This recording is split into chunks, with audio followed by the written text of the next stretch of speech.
जेनेत्सु versus upper moon 6 Kaigaku. Hashira training arc के आखिर में मुजान सभी हाशिरास और डीमन स्लेयर्स को इन्फिनिटी कासल में ले जाता है, जहां वो उन सभी को मार सके। इन्फिनिटी कासल में आने के बाद हाशिरास एक दूसरे से बिछड़ जाते हैं और वहां वो सिर्फ नॉर्मल डीमन से नहीं लड़ते, बल्कि उनका सामना अपर मून डीमन से भी होता है और इन्हीं में से एक से जेनेत्सु भी भिड़ता है। पर इत्तेफाक की बात यह है कि जेनेत्सु उस डीमन को पहले से ही जानता है, लेकिन कैसे और क्या है इनकी बैक स्टोरी, यही हम इस वीडियो में देखेंगे। सो बिना टाइम वेस्ट किए लेट्स बिगिन।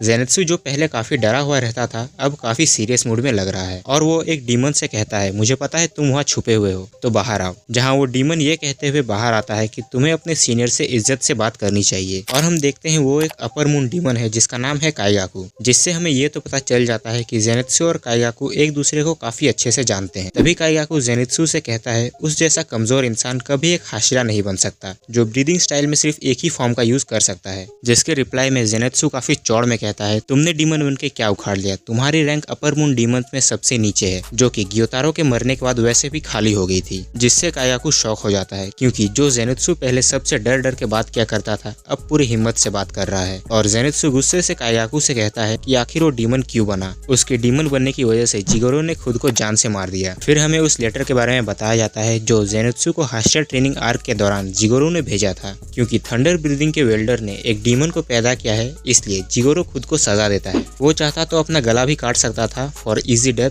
लेकिन वो मुश्किल रास्ता चुनता है ताकि उसे इस बात का रिग्रेट हो। दरअसल जिगोरो ने जेनेत्सु के साथ ही काइगाकू को भी थंडर ब्रीदिंग की ट्रेनिंग दी थी, लेकिन काइगाकू को इससे कोई फर्क नहीं पड़ता, बल्कि उसके अकॉर्डिंग तो ये ठीक ही हुआ कि जिगोरो ने खुद को मार लिया, क्योंकि काइगाकू के सब कुछ अच्छे से करने के बाद भी जिगोरो उसे अपना सक्सेसर नहीं मानता, बल्कि वो चाहता था कि जेनेत्सु और काइगाकू दोनों मिलकर जिगोरो के सक्सेसर बने। लेकिन काइगाकू को ये बिल्कुल पसंद नहीं आया कि उसकी तुलना कोई जेनेत्सु जैसे स्कम से करे, जिस पर जेनेत्सु गुस्से से कहता है कि अगर वो स्कम है तो काइगाकू ट्रैश है, क्योंकि जेनेत्सु सिर्फ फर्स्ट फॉर्म का यूज कर सकता है, लेकिन काइगाकू थंडर ब्रीदिंग के सभी फॉर्म्स का यूज कर सकता है एक्सेप्ट फर्स्ट फॉर्म। जो सुन के काइगाकू भड़क जाता है और वो जेनेत्सु पर थंडर ब्रीदिंग के फोर्थ फॉर्म से अटैक कर देता है, जिसे जेनेत्सु इजीली डॉज कर देता है। और सिर्फ डॉज ही नहीं करता, बल्कि काइगाकू को एक कट भी मार देता है, जो कि काइगाकू के एक्सपेक्टेशन से काफी अलग था। काइगाकू के लिए जीतने का एक अलग ही मतलब है, वो है जिंदा रहना, चाहे वो कैसे भी हो, ताकतवर लोगों के सामने नाक रगड़कर, चोरी कर कर, या चाहे अपनों को धोखा देकर। वो तब तक नहीं हारेगा जब तक वो जिंदा है। काइगाकू की इसी जीने की चाह को देखकर अपर मून 1 उसे डीमन ब्लड देता है, जिससे उसे डीमन स्ट्रेंथ मिलेगी।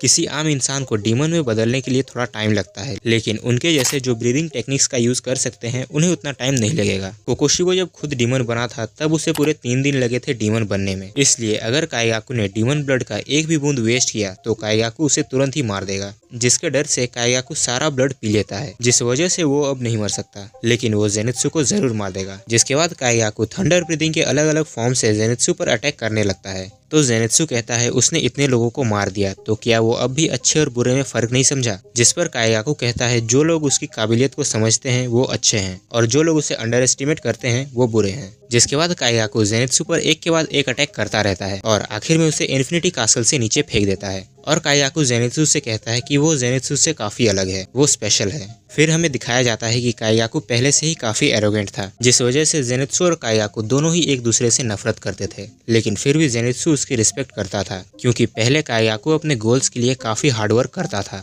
जिसे देखकर जेनेत्सु भी उसके ऐसा बनना चाहता था। लेकिन अब सब बदल गया है। तो जेनेत्सु खुद को गिरने से संभालता है और एक वॉल के सहारे वापस जंप करता है और थंडर ब्रीदिंग के 7th फॉर्म का यूज करके काइगाकू का गला काट देता है। ये टेक्निक इतना फास्ट था कि काइगाकू इसे देख ही नहीं पाया। जिसके बाद काइगाकू गुस्सा हो जाता है, क्योंकि जिगोरो ने जेनेत्सु को 7th फॉर्म सिखाया, लेकिन उसे इस बारे में कभी नहीं बताया। तो जेनेत्सु कहता है, ये उसे जिगोरो ने नहीं सिखाया, बल्कि ये उसका खुद का टेक्निक है। एक्चुअली थंडर ब्रीदिंग में फर्स्ट फॉर्म सभी फॉर्म्स में सबसे इंपॉर्टेंट है, क्योंकि ये इस टेक्निक का फाउंडेशन है, जिसे जेनेत्सु पूरी तरह मास्टर कर चुका है। और फर्स्ट फॉर्म की मदद से ही जेनेत्सु एक नया फॉर्म बनाता है, थंडर ब्रीदिंग का 7th फॉर्म। जिस बात को काइगाकू एक्सेप्ट ही नहीं कर पाता कि जेनेत्सु जैसा कमजोर स्वॉर्ड्समैन अपना एक खुद का टेक्निक बना सकता है। जिसके बाद हमें दिखाया जाता है कि जेनेत्सु और काइगाकू दोनों ही खाई में गिरने लगते हैं, लेकिन युशिरो आकर जेनेत्सु को गिरने से बचा लेता है। यहाँ जेनेत्सु के सबकॉन्शियस माइंड में वो जिगोरो से मिलता है। जेनेत्सु जिगोरो से माफी मांगते हुए कहता है कि वो काइगाकू और जिगोरो को नहीं बचा पाया। अगर वो नहीं होता तो काइगाकू कभी डीमन नहीं बनता और ना ही जिगोरो को इस वजह से खुद को मारना पड़ता। लेकिन जिगोरो कहता है उसे माफी मांगने की कोई जरूरत नहीं। जेनित्सु ने जो भी किया उस पर वो प्राउड फील करता है। जिसके बाद हम देखते हैं डीमन स्लेयर कॉप जेनित्सु की मरहम पट्टी कर रहे हैं, जहाँ युशिरो भी उनके साथ है। So that is it for today. लेकिन अभी भी फाइट खत्म नहीं हुई। अभी और 4 अपर मून डीमन जिंदा है जिन पर हम जल्दी बात करेंगे। Till then sayonara.